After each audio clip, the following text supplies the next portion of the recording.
Hi, I'm David Marks, and today I'm going to show you how to install a three-prong outlet and replace a two-prong outlet that will allow you to put in a three-prong plug.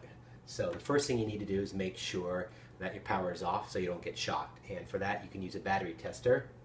You just press the button and stick it in the outlet. That chirping noise and that blinking light means the circuit is live and hot. You don't want to change an outlet unless you turn that breaker off. So we'll go downstairs and I'll show you how to do that. I'm at my panel and I've taken off the front cover just for access. You don't need to do that.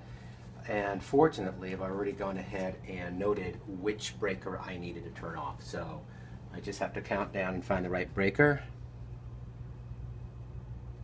Click it off and that should do the trick. So we'll go back upstairs now and see if that circuit is turned off and safe for me to change the light switch. Now I'm back upstairs. I'm just going to press the button on the battery tester, put it back in the receptacle, and looks like we're good to go. I'm just going to take off this cover plate and I'll expose the wiring behind and show you how to make that quick change out. So as you can see, we've got an older style and it does not have a ground wire, which would be a green wire.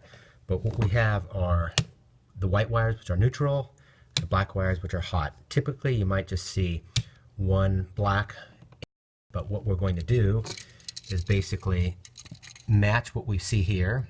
I'm going to attach the white wires here and the hot black wires right there.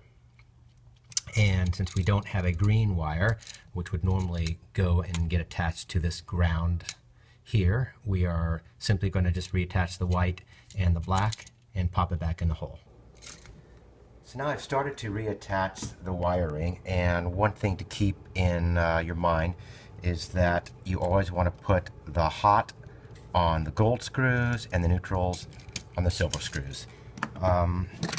Always reattach these in a clockwise manner and make certain that there is no exposed wiring past the back of the outlet.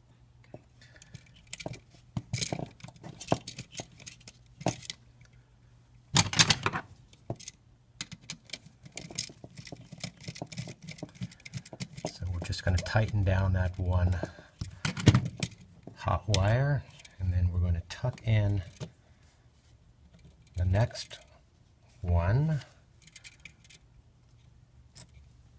adjacent to this.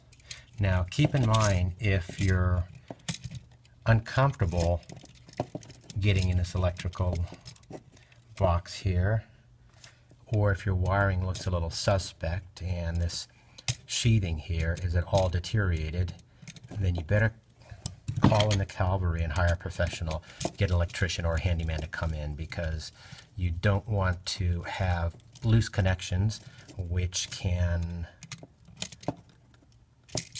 end up in fires.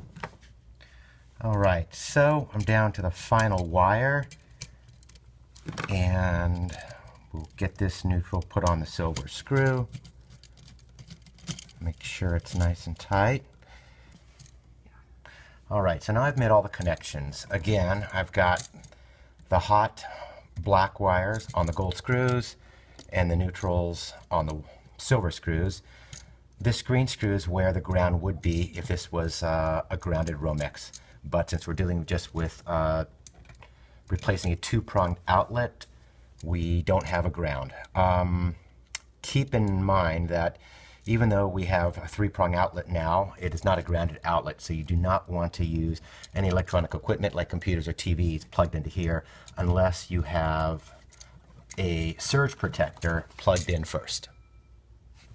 So the final step is to take my screwless cover plate and just tuck this in behind the screws.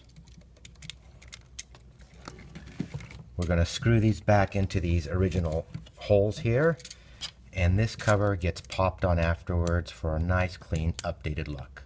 So here's the final result. I've got the new three-prong outlet in with a nice screwless cover plate.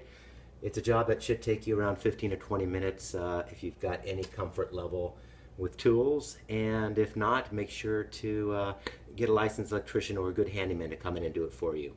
But most of all, keep it safe, turn off that power first. Thanks for watching.